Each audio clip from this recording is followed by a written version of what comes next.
Masya Allah, pertanyaannya the best. Pertanyaannya luar biasa. Ini ya, bagaimana kalangan muda bisa senang ke masjid, bisa tertarik dengan masjid.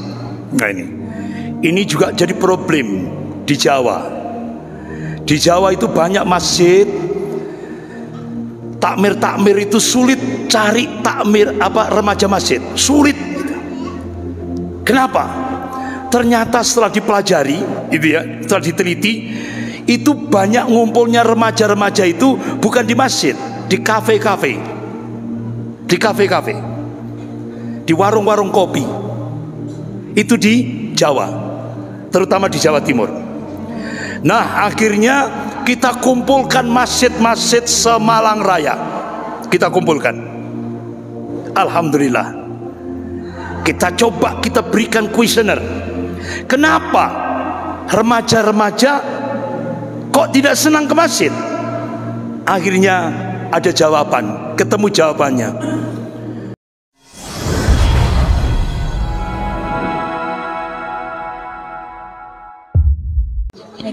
Bismillahirrahmanirrahim. Assalamualaikum warahmatullahi wabarakatuh. Ini mungkin Ustadz keluar topik sedikit lah. Jadi bagaimana kita mengajak anak-anak muda. Ini kan kebanyakan orang tua ya Ustadz yang selalu ikut kajian ceramah gitu. Bagaimana kita sebagai anak muda di BI untuk bisa mengajak anak-anak muda yang lebih banyak lagi untuk bisa ikut kajian gitu Ustadz. Terima kasih. Assalamualaikum warahmatullahi wabarakatuh.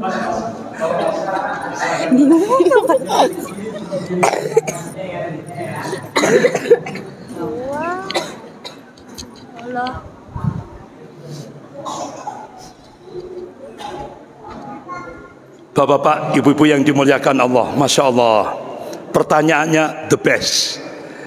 Pertanyaannya luar biasa.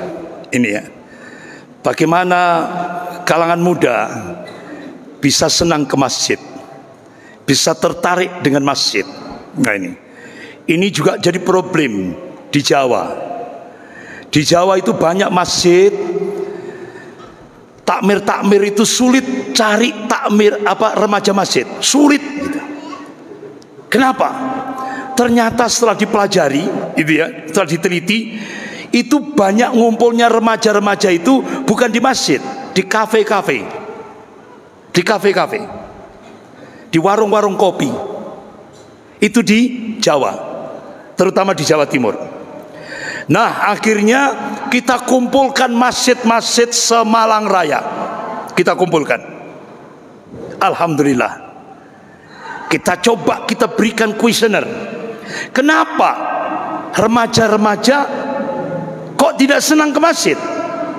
Akhirnya ada jawaban, ketemu jawabannya. Pertama jawabannya, takmirnya keras, gitu ya. Jadi ketika remaja masuk mau duduk saja, nggak boleh lesehan di sini. Ini masjid, jadi sudah dimarahi. Nggak boleh lesehan di sini, nggak boleh. Nah, itu.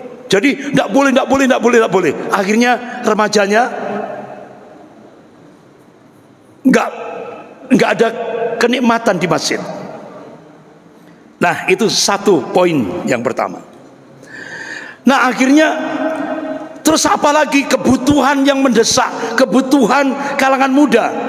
Ustadz, kalau bisa di masjid ada wifi. Waduh, itu di Jawa, Pak. Di Jawa. Ya. Akhirnya ya, terus apa lagi? Supaya kamu cinta masjid, supaya kamu senang ke masjid.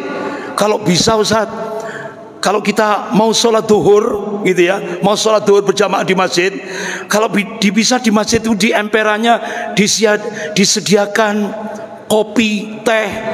Jadi ada karpet yang di emperan masjid, kemudian ada dispenser, sehingga ada air panas, ada air dingin, ya kan? Ada air yang tengah-tengah gitu ya, yang tidak panas, yang ada dingin.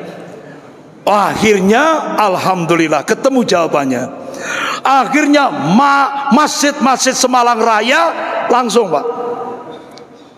pasang wifi. Alhamdulillah, pasang wifi, disiapkan di depan emperannya itu. Kemudian takmirnya sudah mulai apa namanya, yang tadinya agak keras gitu, sudah lembut gitu. Nah, ayo monggo kita sholat. Alhamdulillah. Sekarang di Malang Raya sudah mulai masjid-masjid sudah mulai digandrungi oleh remaja-remaja. Alhamdulillah. Nah ini. Kemudian ada lagi Pak. Ada lagi. Loh, kenapa anak-anak kok mulai benci masjid? Karena apa? Takmirnya Pak. Takmirnya marahi orang tuanya yang bawa anak-anak. Itu yang bawa anak. Jangan, tidak boleh lagi masuk ke sini. Marah itu takmirnya. Akhirnya kita kumpulkan lagi masjid-masjid, takmir-takmir Semalang Raya. Ayo kita ciptakan, kalau sudah masjid ramah remaja, nah ayo kita ciptakan masjid ramah anak. Wah, akhirnya solusinya apa? Di samping masjid itu dibuatkan mainan untuk anak-anak, sehingga akhirnya anak-anak konsentrasi di mainan, orang tuanya sholat dengan khusyuk. Nah, itu di Malang Raya, alhamdulillah sudah selesai. Habis itu muncul lagi, akhirnya ada inovasi, dipasang di depan masjid pelang, masjid 24 jam. Ternyata apa Pak? Setelah kita cek, ternyata banyak didatangi musafir. Musafir itu Masya Allah.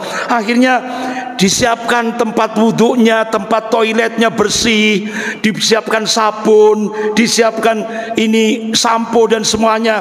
Kemudian ada tempat istirahat untuk kalangan musafir. Ditulis di situ 24 jam. Masjid tidak pernah tutup. Masjidnya terbuka terus. Alhamdulillah. Ternyata sekarang di Jawa Timur, Bapak sudah melihat di mana-mana ada masjid 24 jam. Alhamdulillah. Ini luar biasa Pak. Kemudian ada lagi masjid, Ustadz, ini jamaahnya kok makmur gitu ya. Jamaahnya kok makmur. Itu salah satunya Masjid Jogokarian Yogyakarta. Ternyata Pak, Masjid Jogokarian Yogyakarta itu ternyata fungsinya paralon itu loh. Jadi kotak-kotak amal ini masuk masjid langsung keluar untuk jamaah. Jadi ada jamaah samping masjid yang putus sekolah disekolahkan. Ada jamaah yang samping masjid sakit, ada radius sekian ratus meter sakit, diajak ke rumah sakit, ke puskesmas, dicarikan obat, sehingga akhirnya masjidnya itu makmur Pak. Kenapa? Benar-benar masjidnya itu maslahah, manfaat untuk jamaah masjid. Sehingga akhirnya alhamdulillah di Jawa Timur itu sudah mulai banyak masjid yang makmur jamaahnya. Karena apa? Makanya di Masjid Jogokarian itu kalau sudah khutbah Jum'ah itu biasanya ada pengumuman kan? Khutbah Jum'ah, pengumuman dari takmir masjid gitu ya, Jogokarian Yogyakarta. Pengeluaran ini kas kosong. Jadi kasnya bolak-balik kosong. Karena apa? Yaitu masjid jadi paralon Pak. Nah kan sekarang ini ada masjid yang nggak ngerti takmirnya, dananya dimasukkan deposito. Ya Allah. Padahal itu riba, ya kan? Nanggung dosa takmirnya. Nah ini loh. Jadi bapak-bapak, ibu yang dimuliakan Allah, ayo kita rawat jamaah itu dengan dana-dana yang ada di masjid. Kita berdayakan umat itu. Masya Allah. Insya Allah Pak. Saya sebelum ke sini saya diundang di masjid di Banjarnegara. Dari Banjarnegara itu jadi viral Pak. Itu petani, semuanya petani. Namanya Masjid Al-Hasbi. Masya Allah. Itu Idul Adha kemarin, Idul Korban kemarin, itu sapinya ratusan, bukan puluh, ratusan. Padahal jamaahnya ya nggak banyak seperti itu. Tapi yang korban sapi ratus, apalagi kambingnya, Masya Allah. Ternyata begitu saya sampai kemarin sebelum ke sini, sebelum ke Banjarmasin ini, saya Ustadz, ini kan sudah selesai Idul Adha. Ini sekarang semua jamaah sudah nabung lagi untuk Idul Adha tahun depan. Nabung lagi, ditampung di masjid, Pak. Sehingga benar-benar masjid itu berdaya. Itulah. Masya Allah. Saya kira itu jawabannya, Ukti, ya kan? Jawabannya seperti itu. Mudah-mudahan di Masjid Taqwa ini Allah berikan hidayah sehingga memakmurkan masjid, karena masjid ini pusat peradaban, pusat membangun masyarakat, ya kan? Mudah-mudahan Allah berikan keistiqomahan sampai kita menghadap Allah. Mudah-mudahan kita semuanya diberi akhir yang husnul khatimah. Sekian, kita akhiri dengan doa kafarat majelis. Subhanakallahumma wa bihamdika asyhadu an la ilaha illa anta astaghfiruka wa atubu ilaik. Wabillahi taufik wal hidayah. Wassalamualaikum warahmatullahi wabarakatuh.